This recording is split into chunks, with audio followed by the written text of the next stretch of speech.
ሰላም እግዚአብሔር ከእናንተ ጋር ይሁን። እንደምን ቆያችሁ? በጌታ የተወደዳችሁ ቅዱሳን ለጌታ ቃል ጥቂት ደቂቃ ብቻ እየኖራችሁ በጌታ እና በየዕለቱ አንድ ምዕራፍ ማንበብን እንዳትረሱ። ከሚያስደንቀንና ከሚያስጨንቀን ነገር የምናርፍበት የጌታ ቃል ነውና ረፍታችን የሆነው መድኃኒታችን ኢየሱስ ይባረክ። ተባረኩ። ወደ ዛሬው ሀሳብ እንመለሳለን። ጸጋ ይብዛላችሁ። የሀብት ክብነት እናንተ ህዝቦች ሁላችሁ ይህን ስሙ፣ በዓለምም የምትኖሩ ሁሉም ይህን አዳምጡ። ዝቅተኛውም ሆነ ከፍተኞቹም ባለጠጎቹና ድሆቹን ይህን በአንድነት ስሙ። አፌ የጥበብን ቃል ይናገራል፣ የልቤንም ሀሳብ ማስተዋልን ይሰጣል። ጆሮዬንም ወደ ምሳሌ አዘነብሉ፣ እንቆቅልሽንም በበገና እፈታለሁ። የአጭበርባሪዎቹ ክፋት በከበበኝ ጊዜ በክፉ ቀን ለምን እፈራለሁ? በሀብታቸው የሚመኩት በብልጽግናቸው የሚታመኑትን ለምን እፈራለሁ? የሌላውንም ሕይወት መቤዥ የማይችለው ሰው ወይም ለእግዚአብሔር ዋጅ ለመክፈል የሚችል ማንም የለም። የነፍስ ቤዛ ውድ ነውና በቂ ዋጋ ከቶ ሊገኝለት አይችልም።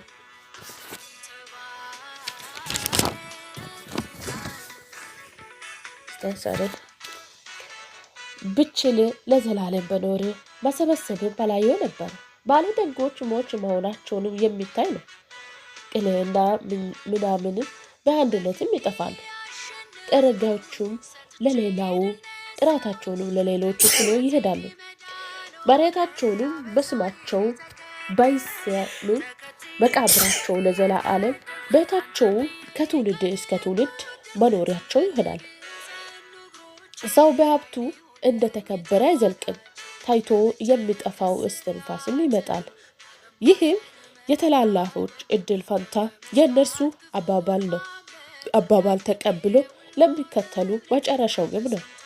እንደ በጎቹ ለሲኦል የተደረጉ ናቸው። ሞትም እረኞች ይሆናል። ቀኖቹም በማለዳ ይዘጋቸዋል። አካላቸው ከክብር በታች ርቆ በሲኦል ይፈረዳል። እግዚአብሔር ግን ነፍስንም ከሲኦል እጅ ይቤዣታል። በእርግጥም በእነርሱ ዘንድ ተቀባይነት አለ። ሰው ባለጠጋ ሲሆን የቤቱን ክብር ሲበዛለት አትፍሩ። የሚሞትበት ጊዜ ይዘት የሚሄደው አንዳችም የለምና ክብሩንም አብሮት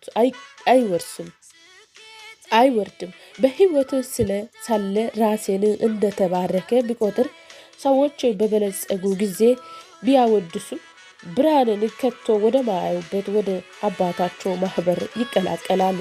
ሰው በሀብቱ እንደተከበረ አይዘልቅም፣ ታይቶ የሚጠፋው እስትንፋስ ይመጣበታል።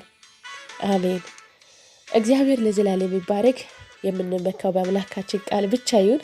በዚህ ዓለም ላይ ሊያድነን እንዲሁ ደግሞ ትምክህታችን ሊሆንልን የሚችል ምንም የለም ከእግዚአብሔር ውጪ። ጸጋ ይብዛልን።